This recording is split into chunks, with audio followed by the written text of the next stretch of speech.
자, 이제 바로 또 이어서 진행할게요. 문제 16번. 다음 중 부채 계정으로만 짝지어진 것으로 가장 옳은 것은?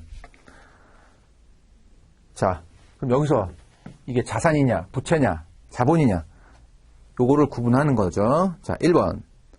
선급금. 선급금은 자산 항목. 자산 중에서도 유동자산. 그 다음에 선수금. 선수금은 부채 항목. 부채 중에서도 유동부채. 그 다음에 동그라미 2번. 미지급금. 미지급금, 부채. 그 다음 미수금, 자산. 자산 중에서도 유동자산. 자, 그 다음 동그라미 3번. 선급금. 선급금도 자산, 미수금도 자산. 동그라미 4번. 선수금도 부채, 미지급금도 부채. 따라서 부채 계정으로만 이루어지는 것은 동그라미 4번. 자, 이런 문제는 절대 틀리면 안 되죠? 예, 절대 틀리면 안 됩니다. 그 다음 17번. 다음의 거래를 분개할 때 빈칸에 가장 알맞은 계정 과목으로 가장 옳은 것은? 급여 지급일에 총급여 150만원 중에서 근로소득세 8,000원, 주민세 800원, 건강보험료 25,000원, 국민연금 5만원을 차감한 잔액을 현금으로 지급하였다. 그럴 때 대변에 동그라미 빈칸에 알맞는 게 뭐냐? 자, 요 17번 문제 관련해서는요, 예를 들어서 급여가 한 달에 150만 원을 받으면, 뭐 직장 생활 하시는 분은 아시겠지만, 급여를 150만 원을 내가 다 수령하는 게 아니죠. 뭘 떼죠? 4대 보험 떼죠. 4대 보험 떼고, 소득세 떼고, 그 다음에 또 얼마, 소득세 떼고, 예.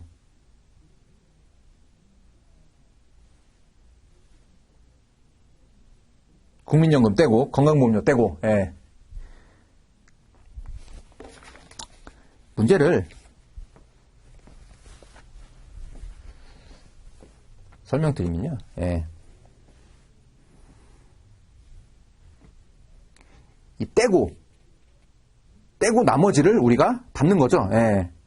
그래서 17번에 보면 현금을 141만 6,200원을 이제 기업이 지급을 하면 이 141만 6,200원을 우리는 수령을 하는 거고, 나머지 83,800원은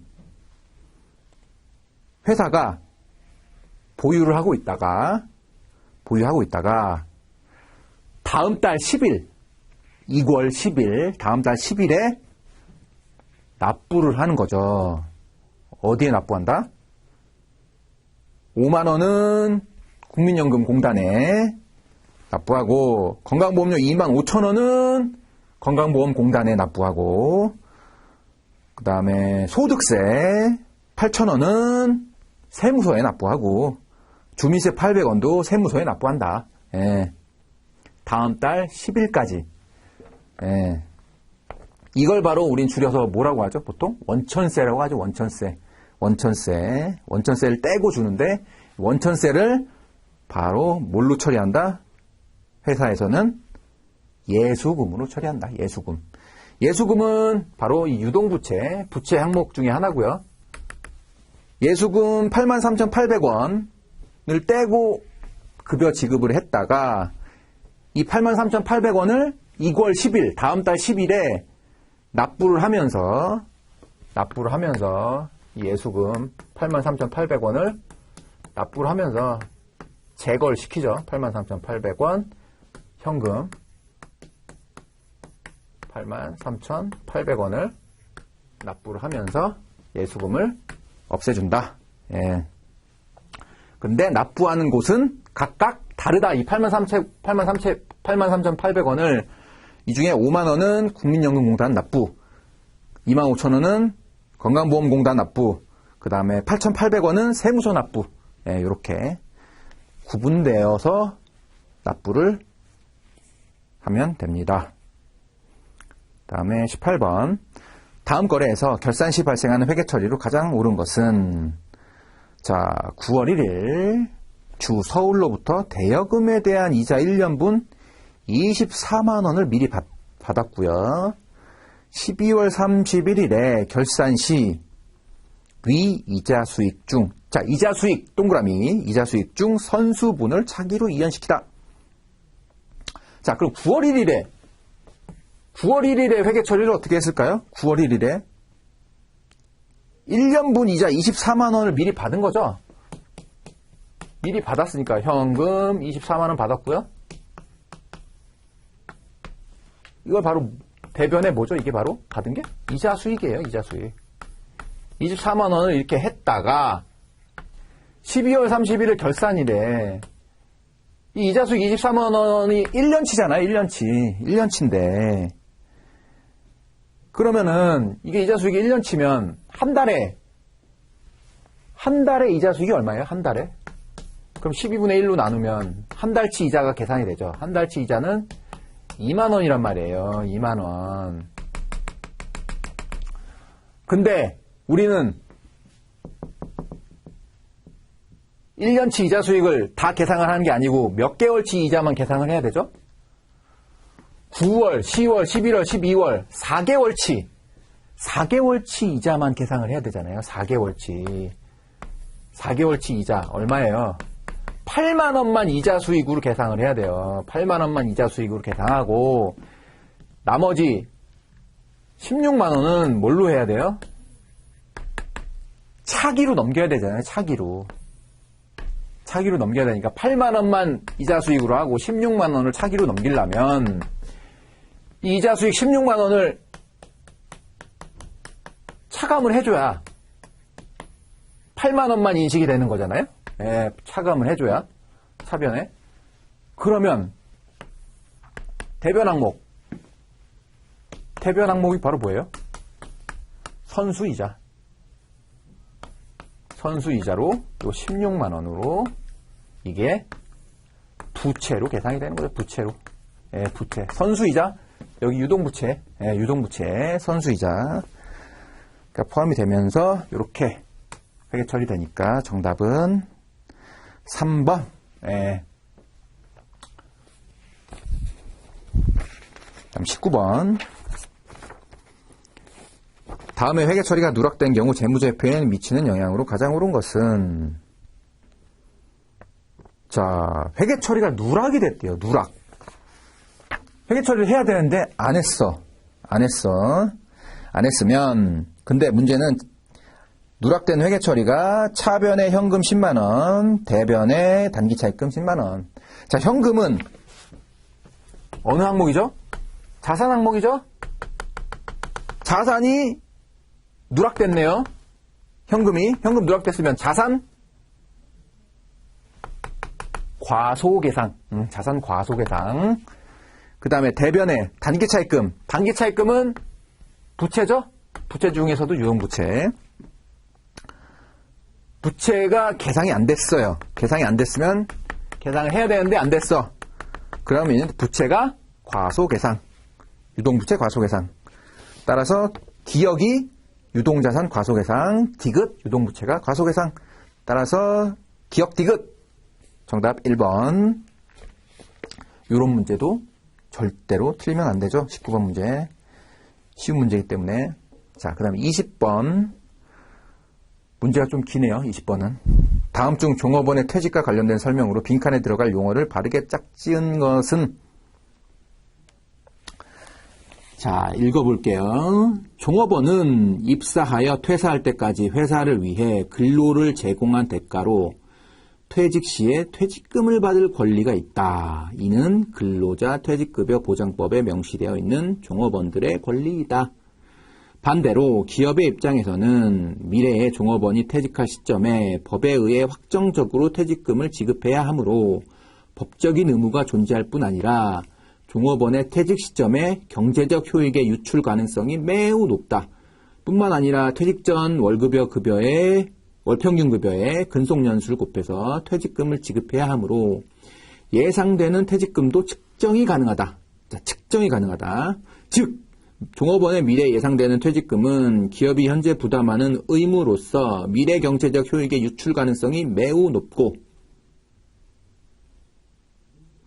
자, 일단 여기서 기업이 현재 부담하는 의무로서, 그래서 기업이 현재 부담하는 의무 밑줄 동그라미 1번, 그 다음에 미래 경제적 효익의 유출 가능성이 매우 높고 까지 밑줄 동그라미 2번, 그 다음에 금액의 신뢰성 있는 측정이 가능까지 밑줄 동그라미 3번. 자, 이 동그라미 1번, 동그라미 2번, 동그라미 3번, 이게 바로 뭐의 정의죠? 부채의 정의죠. 부채의 정의. 자, 부채의 정의 다시 한번 세 가지 요건을 AND로 충족해야 부채의 정의가 되는 건데, 첫 번째 조건, 부채의 정의가 뭐냐? 기업이 현재 부담하는 의무다. 그 다음에 두 번째 조건이 뭐다? 미래 경제적 효익의 유출 가능성이 매우 높다. 그 다음에 마지막 세 번째 조건, 금액의 신뢰성 있는 측정이 가능하다. 요 세 가지 조건을 AND로 모두 충족하면 이게 바로 회계상 부채다. 예. 따라서 기억은 부채. 따라서 기업은 종업원의 퇴직금과 관련된 부채로서 이를 뭐라는 계정 과목으로 재무제표에 계상하여야 하죠?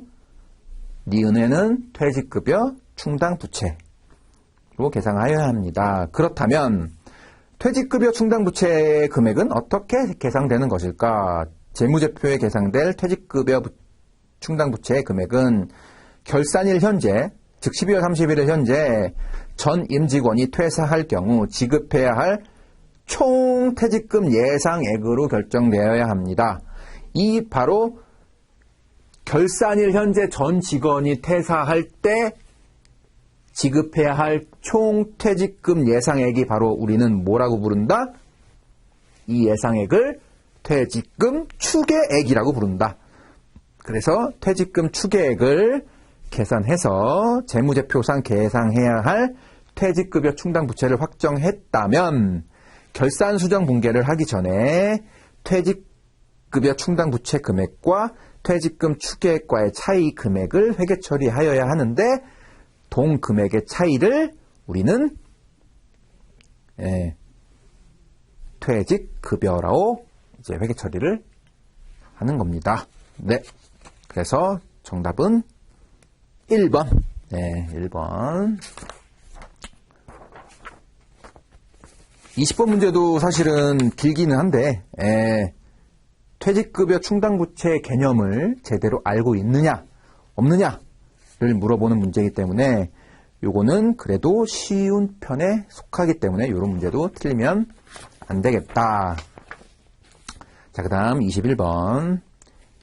자, 21번부터는 이제 자본과 관련된 문제가 21, 22, 23. 예, 세 문제가 나왔네요. 예, 세 문제. 21, 22, 23. 자본에 관련된 문제. 자, 한번 풀어볼게요. 21번. 주 3일은 2001년 3월 9일에 주식 10주를 발행하여 다음과 같이 회계 처리하였다. A와 B에 관한 설명으로 가장 올바르게 짝지어진 것은, 자, 주식을 발행을 했대요. 주식 발행을 했기 때문에 주식 발행한 12,000원, 발행금액 12,000원이 현금으로 들어왔고, 대변에 A에 들어갈 말은 A는 5,000원이네요. 5,000원. 그리고 B는 7,000원. 근데 액면금액이 500원이네요. 액면금액 500원이니까 500원 곱하기 주식수 10주 하면 5,000원이죠. 네, 이 5,000원이 바로 뭐다? 자본금이다. 자본금이고, 결국 A는 자본금으로 회계 처리돼야 되는 거고, 그 다음에 B는 7,000원인데 이 7,000원이 바로 뭐다? 주식 발행 초과금. 예, 주식 발행 초과금은 어디에 들어간다? 이 자본잉여금에 들어간다. 예, 자본잉여금에 들어간다. 그렇기 때문에 기억, 발행 주식 액면금액의 합계이다. 이게 바로 액면금액 합계가 바로 이 자본금, 예, 자본금에 해당하는 A에 해당하는 게 기억이고요. 그 다음에 니은 벌어들인 이익 중 회사에 남아있는 금액. 자, 벌어들인 금액 중 회사에 남아있는 금액이 바로 뭐죠? 바로 이게 이익잉여금이죠. 니은에 대한 설명은 이익잉여금이다. 그 다음에 디귿 회사 설립 또는 증자 시에 주식의 액면 금액을 초과하여 납입된 금액이다. 이 액면 금액 초과한 금액을 납입한 금액이 바로 주식 발행 초과금. 따라서 이게 B에 들어갈 말이죠. 따라서 정답은 4번. 그다음 22번. 다음 자본 항목 중에서 그 성격이 다른 하나는 무엇인가? 자, 성격이 다르다. 성격이 다르다. 자본 항목 중에서 자, 주식 할인 발행 차금부터 볼게요. 주식 할인 발행 차금. 주식 할인 발행 차금은 요 자본금 요 5개 항목 중에서 어디로 들어가죠? 자본 조정에 들어가죠. 주식 할인 발행 차금, 자본 조정. 자기 주식. 자기 주식도 아까 자본 조정으로 들어간다 그랬죠. 자본 조정 들어가고. 감자 차익. 감자 차익은 어디로 들어가느냐? 자본잉여금에 들어간다. 그리고 자기 주식 처분 손실. 자기 주식 처분 손실도 자본 조정 항목이다. 따라서 1번, 2번, 4번은 자본 조정에 들어가고 3번 감자 차익만 자본잉여금에 들어가는데 자, 그러면은 우리 자본잉여금에는 과연 어떤 게 있고 자본 조정에는 어떤 게 있고 기타 포괄 손익엔 어떤 게 있는지 그거를 기억을 하는 게 향후 이런 문제를 푸는데 중요하다. 따라서 자본잉여금 정리를 할게요. 자본잉여금에 포함되는 개정 과목이 뭐냐? 자, 우리 주식 발행 초과금, 주식 발행 초과금, 그 다음에 감자 차익, 감자 차익, 요런 게 이제 자본잉여금에 들어가고요. 그 다음에 자본 조정, 여기 하나 더. 자기 주식 처분이익. 자기 주식 처분이익도 자본잉여금 항목이고요. 자본 조정에 들어가는 게 주식 할인 발행 초과금.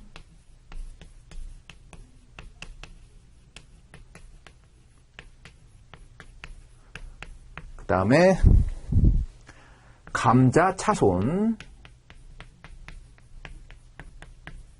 그 다음에 자기 주식 처분 손실. 그 다음에 자기 주식. 요런 게 자본 조정 항목. 그 다음에 기타 포괄 손익 누계. 그냥 기타 포괄이라고만 쓸게요. 기타 포괄 손익 누계에게 들어가는 데는 예를 들면 뭐 매도 가능 증권, 평가 증권, 평가, 이익 또는 손실. 그 다음에 뭐 여러분들이 뭐 주요 배우진 않았지만 해외 사업 환산 손익, 해외 사업 환산 손익. 그 다음에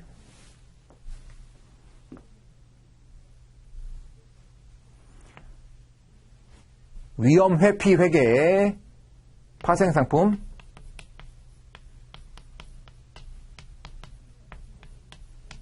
평가, 손익. 요런 게 기타 포괄 손익 누계에 들어가는 항목입니다. 네. 요거를 이제 알면 이제 자본에 관한 문제를 풀 수가 있습니다. 자, 그 다음 문제 23번.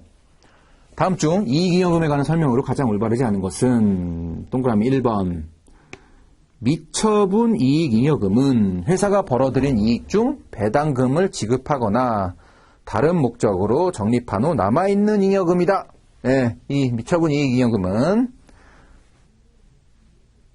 대한 설명 1번 맞는 얘기. 그 다음에 이익준비금은 채권자를 보호하고 회사의 재무적 기초를 견고히 하고자 상법의 규정에 의하여 강제적으로 적립하는 법정 적립금이다.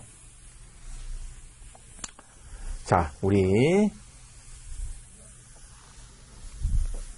이익잉여금, 이 이익잉여금에 대해서도 좀 세부적으로 좀 설명을 드릴게요. 아까 자본잉여금, 자본조정, 기타 포괄 손익누계액을 요 계정에 해당하는 계정 과목 예를 들었고, 또 이익잉여금도 종류가 계정 과목이 몇 개 있죠? 바로 이익준비금이라는 게 있고요. 또 임의적립금,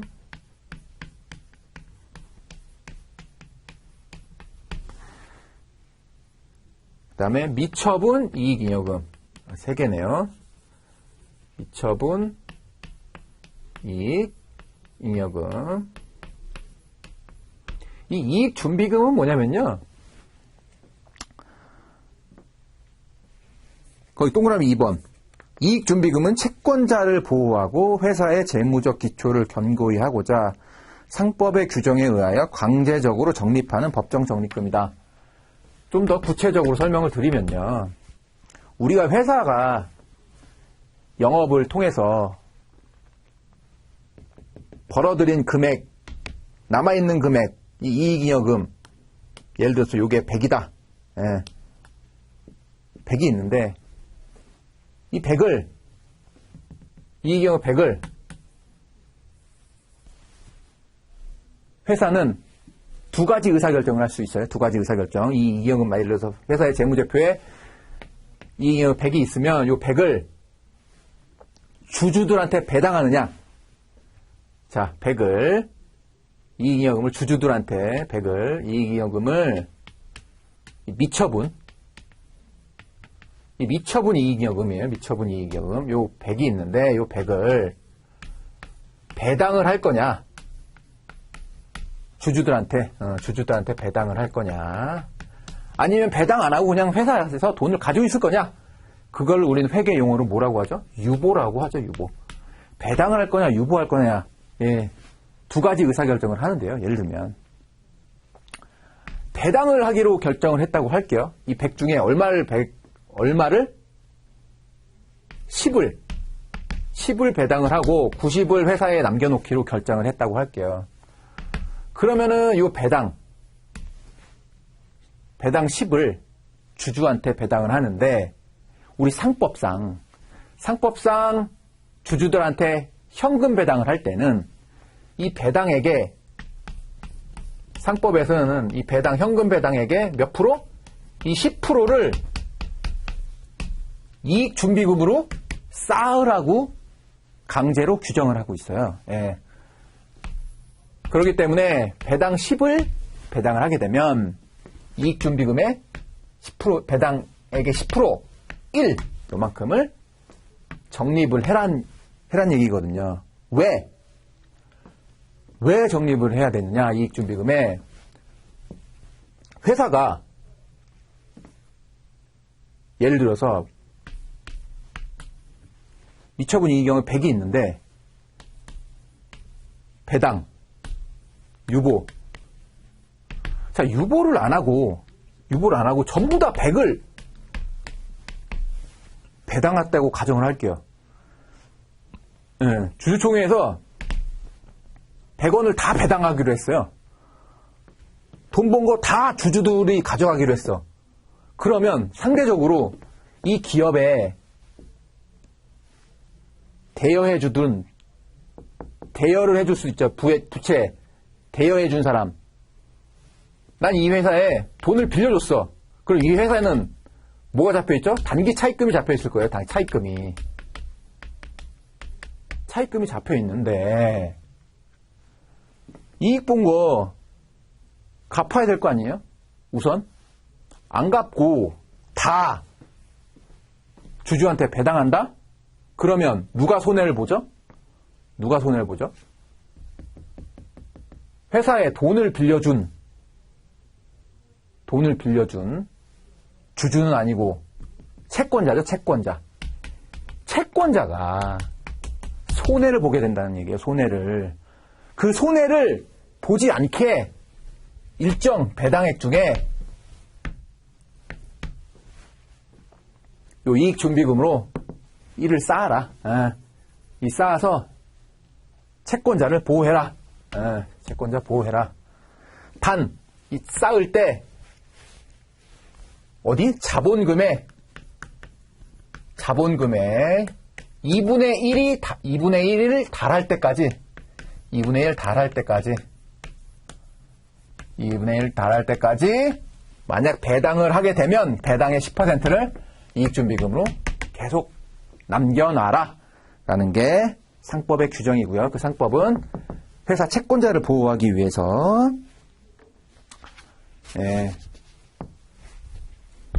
규정되어 있다.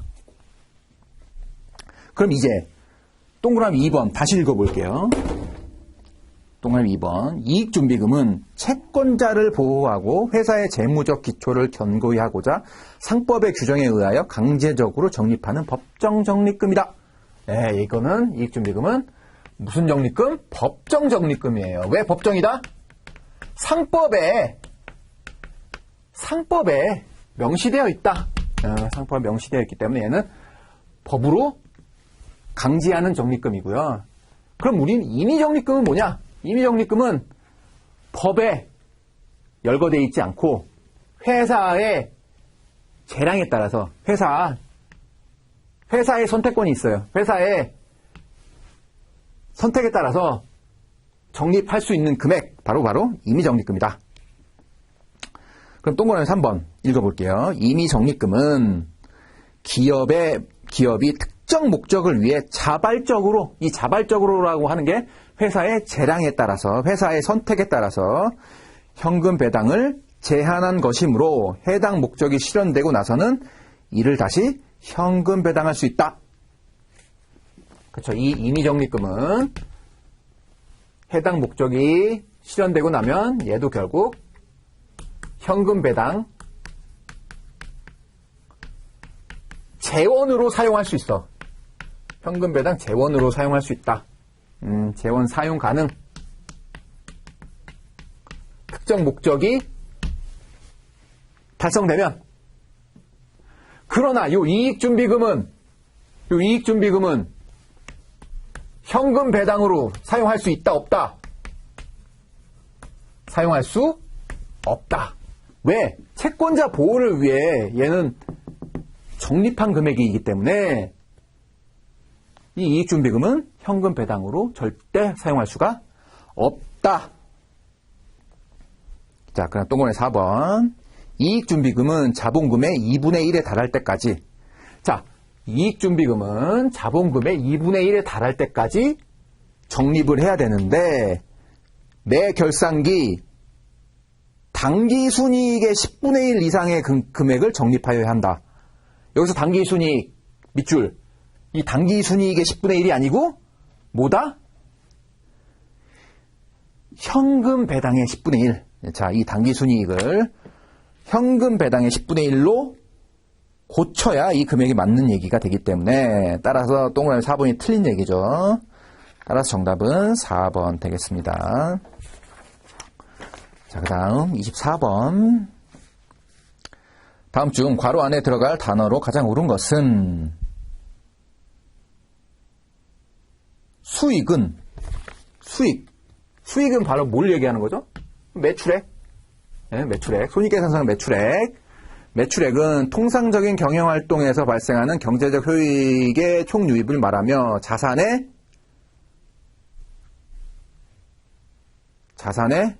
수익하면 자산이 당연히 증가하겠죠? 증가 또는 부채의 감소겠죠? 예. 24번은 너무 쉬운 문제. 이런 문제 절대 틀리면 안 된다. 따라서 정답 3번. 25번. 12월 말 결산법인인 주 3일은 2001년 9월 1일에 건물을 임대하고 2년분에 대한 임대료 120만 원을 미리 수령하였다.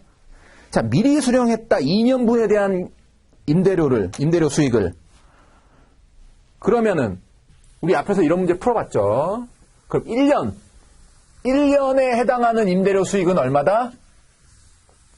1년에 해당하는 임대료 수익은 2년이 120만 원이니까 1년은 60만 원이다. 1년에 60만 원인데 근데 9월 1일에 임대해서 했으니까 1년에 60만 원인데 9월 1일이니까 9월, 10월, 11월, 12월 4개월이죠? 12분의 4 이거 하면 20만 원이네요. 20만 원의 임대료 수익을 언제 인식? 2001년에 인식. 그 다음에 2002년도에는 얼마 인식? 1년 총액이 60만 원이니까 2002년도에는 60만 원 인식. 그 다음에 2003년도에는 나머지 40만 원의 임대 수익으로 인식하면 됩니다. 25번은 수익의 기간 간 배분, 수익의 기간 간 배분 문제이기 때문에 이건 수익뿐만 아니라 비용도 마찬가지예요. 비용도 예를 들어서 뭐 이자 비용을 먼저 지급했다. 뭐 2년치 이자 지급을 그럼 이것도 마찬가지로 월할 계산해서 기간별로 안분해서 이자 비용을 인식을 해주면 되죠. 네. 그런 문제, 이런 문제는 절대 틀리면 안 돼요. 네, 그 다음 26번. 다음 중 법인세 비용과 관련된 설명으로 가장 올바르지 않은 것은 자, 26번. 법인세 비용. 자, 법인세 비용은 자, 요거 법인세 비용, 여기 법인세 비용. 이 법인세 비용은 어떻게 계산하냐? 법인세 비용은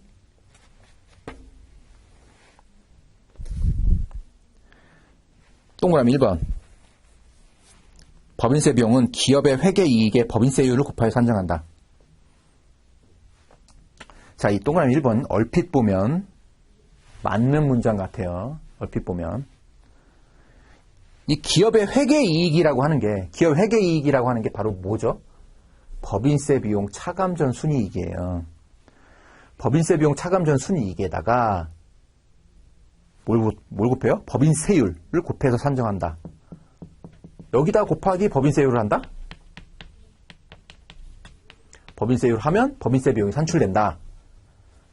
이거는 틀린 문장이에요. 이 기업의 회계이익이 아니고요. 기업의 회계이익이 아니고 우리 법인세 비용은 어떻게 산출하냐면요. 법인세 비용은 정확하게 얘기하면 우리 법인세 납부를 하잖아요. 매년 3월 31일까지 법인세를 납부를 하는데 그 법인세를 어떻게 계산하느냐. 회계이익이 아니고 세법상 계산한 이익이에요. 세법상 계산한 이익. 세법상 계산한 이익은 어떻게 계산하냐면 회계상 당기순이익에서 이건 대충 개념만 설명할게요. 당기순이익에서 회계상 당기순이익에서 중간에 여러 가지 과정을 거쳐서 세법상 과세 표준이라는 걸 계산을 해요. 세법상 과세 표준. 세법상 과세 표준을 계산해서 여기다가 이제 법인세율을 곱한 게 이게 바로 산출세액이거든요. 이 바로 산출세액이 이 법인세 비용으로 회계상 계산이 되는데 그 회계상 당기순이익에서 세법상 과세 표준을 어떻게 바꾸냐? 뭐 입금산입 또는 송금불산입을 더하고 또 송금산입, 입금불산입을 차감을 해서 물론 이 과정 중에 과세표준 과정 중에 요게 다가 아니고요. 예, 뭐 2월 결손금 공제, 비과세 소득 공제, 그 다음에 그 밖에 소득 공제 차감을 해서 중간에. 예. 결국 과세표준을 계산을 하는 건데요. 결국은 회계상 이익이랑 세법상 이익이 다르기 때문에 그걸 조정하는 과정을 거쳐서 조정을 거친 과세표준에다가 법인세율을 곱하는 거거든요. 이 과세표준, 이 과세표준이 바로 세법상 이익인 거죠. 예, 세법상 이익이 여기다가 법인세율을 곱한 게 이제 법인세 비용인데, 따라서 1번은 회계이익이 아니다. 틀렸다. 그럼 나머지 동그라미 2번, 동그라미 3번, 동그라미 4번은 맞는 얘기인데 한번 볼게요. 동그라미 2번. 법인세 비용은 기타의 비용 항목과 구분되며 판매비와 관리비 또는 영업의 비용에는 포함되지 않는다. 자, 판매비와 관리비 여기 있죠. 그 다음에 영업의 비용 여기 있죠. 판관비와 영업의 비용 포함되지 않고 이 법인세 비용이라는 게 독립적인 비용 항목으로 따로 있는 거죠. 이 법인세 비용이 이 판관비 안에 포함되는 것도 아니고 법인세 비용이 영업의 비용 안에 포함되는 것도 아니다. 따로 존재한다. 따로 독립적으로 존재한다. 라는 의미의 문구고요.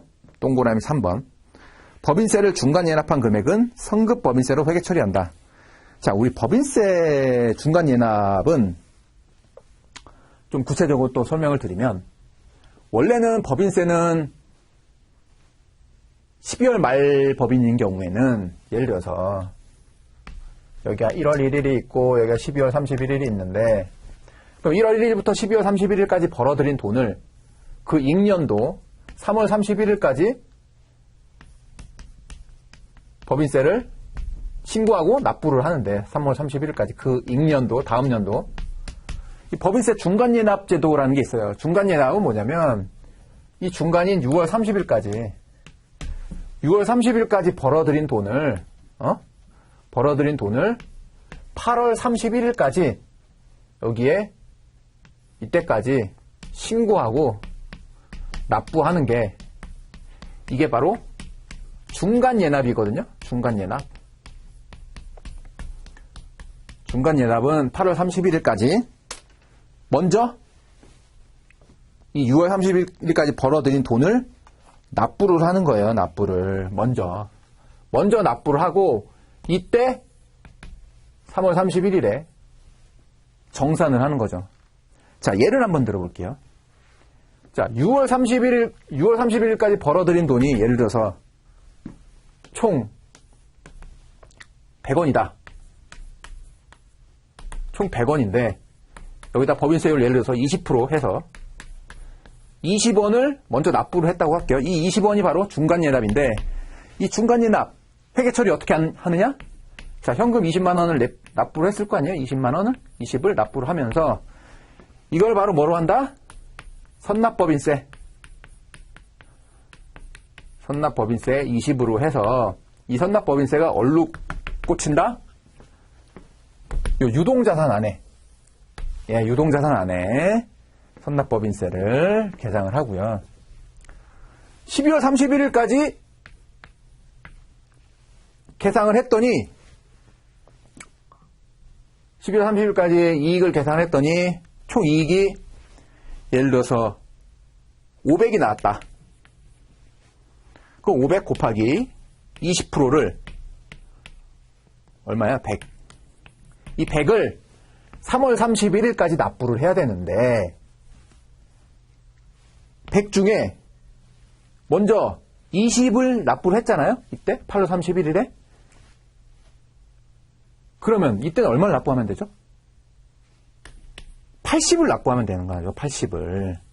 이 80 납부할 때 회계 처리를 어떻게 하느냐? 자, 현금 80을 납부를 할 거고, 3월 31일에 그 익년도 3월 30일에 현금이라고 하지 말고 그냥 아직 12월 31일에는 납부를 아직 전이니까 미지급 법인세 80, 미지급 법인세, 이거 부채 항목이죠. 미지급 법인세 80. 그 다음에 이 성급 법인세 20 납부한 거를 제거를 해주고, 요 나머지 요 100. 이게 바로 뭐다? 법인세 비용이다. 요렇게 회계 처리를 하는 거죠. 요렇게 회계 처리해서, 따라서, 그래서 500 곱하기 20 해서 요 100이 나왔잖아요. 요 100이 바로 법인세 비용 100. 여기에 계산이 되고, 선급법인세 20 없어지고, 미지급법인세 80만 내면 된다. 그래서 80이 미지급법인세가 유동부채, 미지급법인세 여기에 계산이 되고요. 이렇게 이제 회계 처리가 되는 과정을 거치게 되는데, 그래서 이제 동그라미 3번 중간 예납한 금액은 선급법인세로 회계 처리한다. 맞는 얘기. 그래서 동그라미 4번 법인세 비용은 관련 영업활동이 보고되는 기간에 비용으로서 인식되어야 한다. 법인세 비용은 당연히 비용이죠. 예. 비용으로 인식되어야 한다. 동그라미 4번은 당연한 얘기 해서 법인세 비용, 선납법인세, 미지급법인세, 법인세 비용 이렇게 회계 처리까지 알아봤고요. 다음 27번 다음 중 비용에 대한 설명으로 가장 올바르지 않은 것은, 자, 비용 동그라미 1번 비용은 주된 영업활동에서 발생한 비용과, 이 주된 영업활동에서 발생한 비용이 바로 뭐죠? 주된 영업활동에서 발생한 비용이 바로 거기 밑줄 치고 이게 바로 매출원가죠. 이 주된 영업활동에서 발생한 수익이 바로 매출액인 거고, 비용과 일시적이거나 우연적인 거래로부터 발생한 손실, 이 바로 일시적이거나 우연적인 거래로부터 발생한 손실이 바로 뭐다? 이 영업의 비용이다. 이 영업의 비용은 주요한 영업활동이 아니고,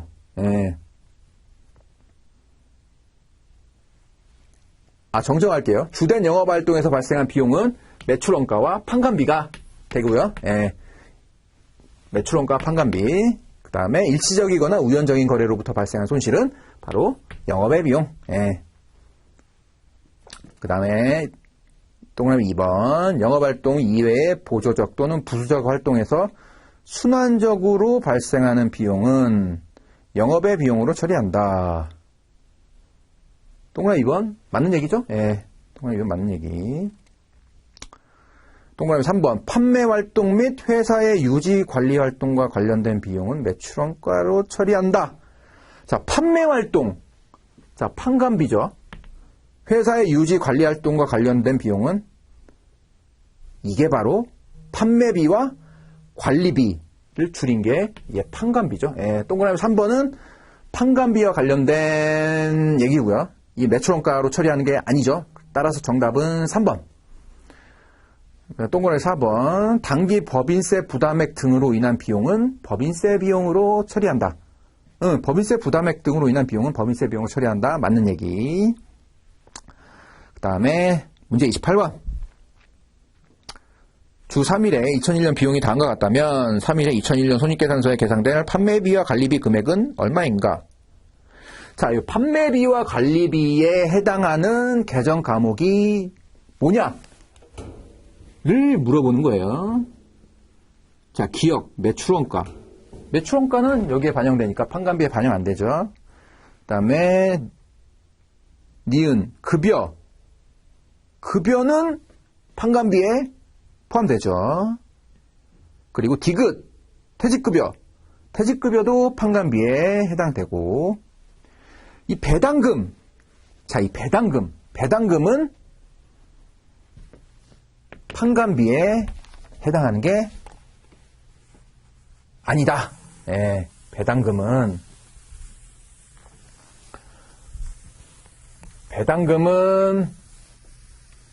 자, 우리 여러분 배당금은 회사의 비용이다, 비용이 아니다? 배당금은 회사의 비용이 아니다. 배당금을 회사가 지급을 한다. 그때 회계 처리 어떻게 하느냐? 배당금 지급하니까 현금으로 지급하겠죠?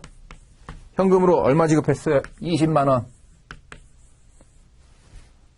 어디서 지급해요? 이 미처분 이익잉여금에서 지급하잖아요. 미처분 이익잉여금에서. 미처분 이익잉여금에서. 20만원.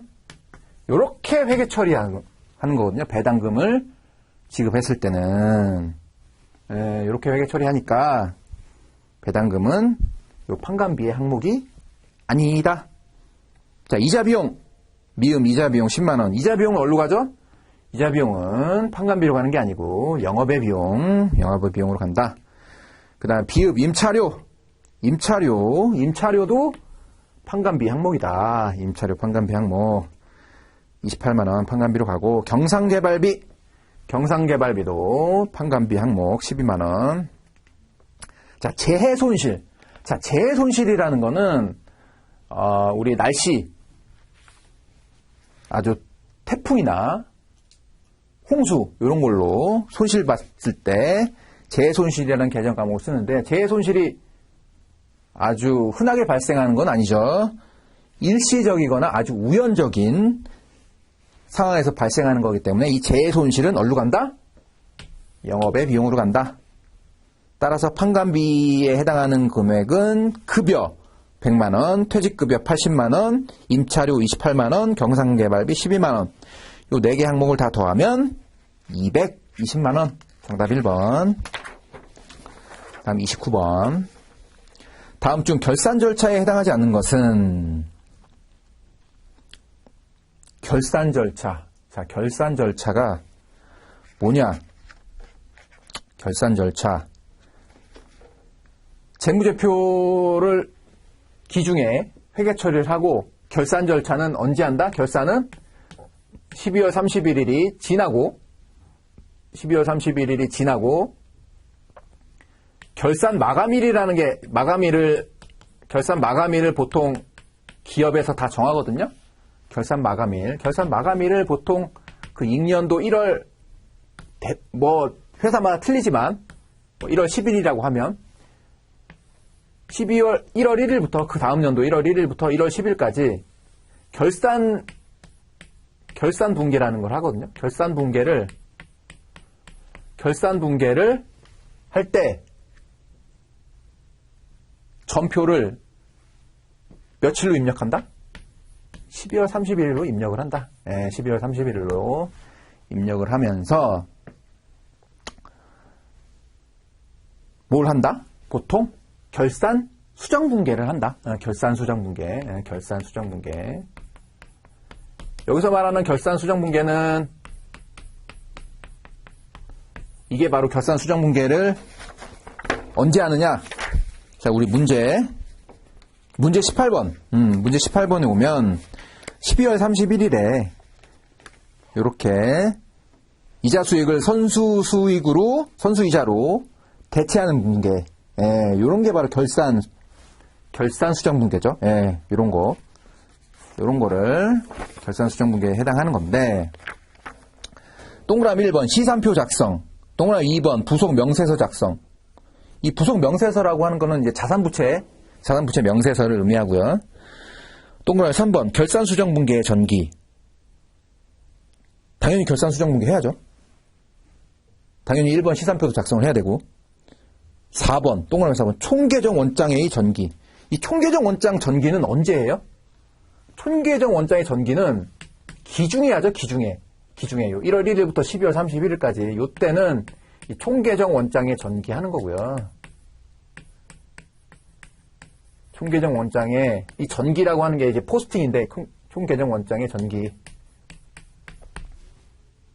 이때 기중에 총계정 원장의 전기 하는 거고, 이 시산표라든지, 이 결산 수정 분계라든지, 아니면은 시산표 작성하든지, 아니면 자산부채 명세서, 부속 명세서, 여기서는 부속 명세서라고 했는데, 부속 명세서 작성은 이게 다 재무제표가 다 끝나고 나서, 다 작성이 되고 나서 하는 결산 수정 분계에 해당한다. 따라서 정답 동그라미 4번. 자, 그 다음에 문제 30번. 다음 중 시산표를 통해 검증할 수 있는 오류의 유형은 무엇인가? 자, 시산표. 자, 우리 시산표, 요 시산표를 작성을 해서, 이 시산표를 언제 작성한다 그랬죠? 결산할 때, 결산분계 시산표 작성하는데, 시산표의 종류에는 합계 시산표의 종류에는 총 3개가 있는데, 합계 시산표가 있고, 잔액 시산표가 있고, 합계 잔액 시산표가 있어요. 합계 잔액 시산표.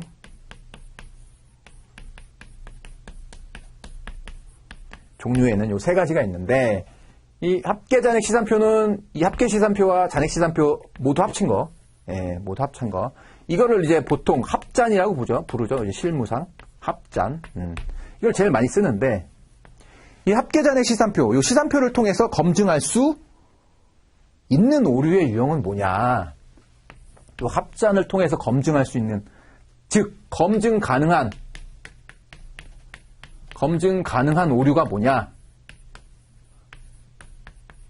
그리고 합잔을 통해서 검증이 가능하지 않은 오류, 불가능 오류, 요거를 이제 알아야겠죠. 합계잔액 시산표에서는 검증 가능한 오류가 뭐냐? 합계잔액 시산표는 보시면 아시겠지만, 이게 합계잔액 시산표 합잔이라고 하면 계정 과목별로 예를 들어서 보통 예금 이쪽에 차변 합계, 차변 잔액, 이쪽에 맨 처음에 잔액이 나오고 차변 합계가 나오고, 잔액으로만 표시할게요. 차변 잔액, 대변 잔액.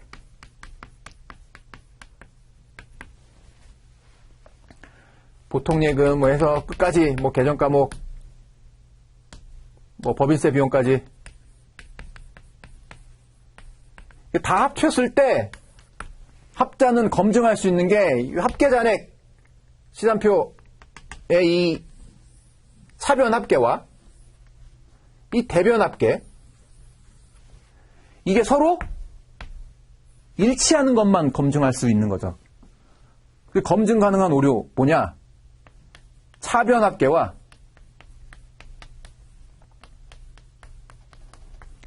대변 합계가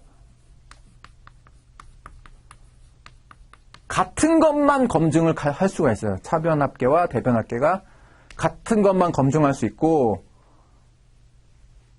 나머지는 거의 다 검증이 불가능한데, 이 검증 불가능한 오류 중에 몇 가지가 있느냐? 예를 들면 첫 번째, 회계 처리 누락.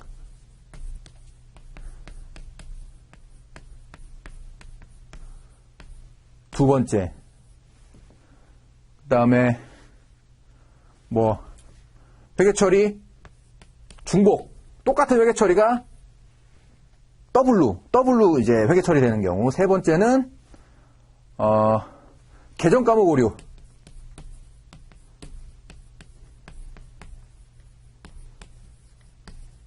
요 3가지는 시산표로 검증이 불가능하다. 왜?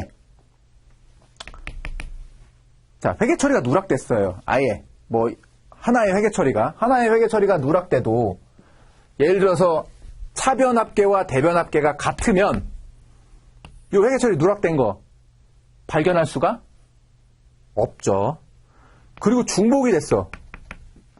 예를 들어서 이런 회계 처리가 하나 더 있어요. 거래도 없는데. 그렇다 하더라도 차변하고 대변은 합계는 같죠. 만약에 이걸 똑같은 차변과 대변 금액이 같다면. 그래서 중복되는 것도 검증을 불가능해. 근데 세 번째, 계정 과목 오류. 예를 들어서 현금 20만 원 지급했는데 이게 배당금 회계 처리된 거잖아요. 배당금 지급할 때. 이게 이익이익금이 아니고, 예를 들어서 배당금을 지급했는데 이거를 수선비로 회계 처리했더라도 차변도 20만 원, 대변도 20만 원 하면 합산해서 차변합계 20만원, 대변합계 20만원 이렇게 나올 거 아니에요? 그렇기 때문에 계정과목 오류도 시산표를 통해서 검증할 수 없다. 그래서 시산표를 통해서 검증할 수 있는 거는 바로 이 차변합계랑 대변합계가 불일치했을 때, 이 불일치했을 때만 검증이 가능한 거예요. 그러면 보기를 한번 볼게요. 문제 30번에. 동그라미 2번부터 볼게요. 동그라미 2번. 만원의 매출거래 한 건을 누락했다. 자, 누락. 이거 회계처리 누락이죠. 회계처리 누락. 검증 가능하다? 불가능하다. 동그라미 3번. 소모품비 50만원을 복리후생비로 인식했다. 자, 이거 계정과목 오류죠. 계정과목 오류. 시산표로 불가능하다. 그 다음에 동그라미 4번. 거래처 매입 200만원에 대한 전표를 중복 발행했다. 자, 회계처리 중복. 이것도 불가능해요. 시산표를 통해. 그런데 동그라미 1번. 급여 300만원을 현금으로 지급하면서 30만원의 비용을 인식했다. 자, 300만원으로 해야 되는데 차변에 이게 300만원으로 해야 되는데 이거를 현금은 300만원으로 했는데 현금 300만원으로 지급했는데 이걸 300만원으로 안 하고 엉뚱하게 뭘로 했다? 30만원으로 했으면 차대변이 안 맞잖아요. 예. 차대변이 안 맞으니까 당연히 차변합계랑 대변합계가 불일치하기 때문에 이 불일치권은 당연히 시산표를 통해서 검증할 수가 있는 거죠. 따라서 정답은 1번.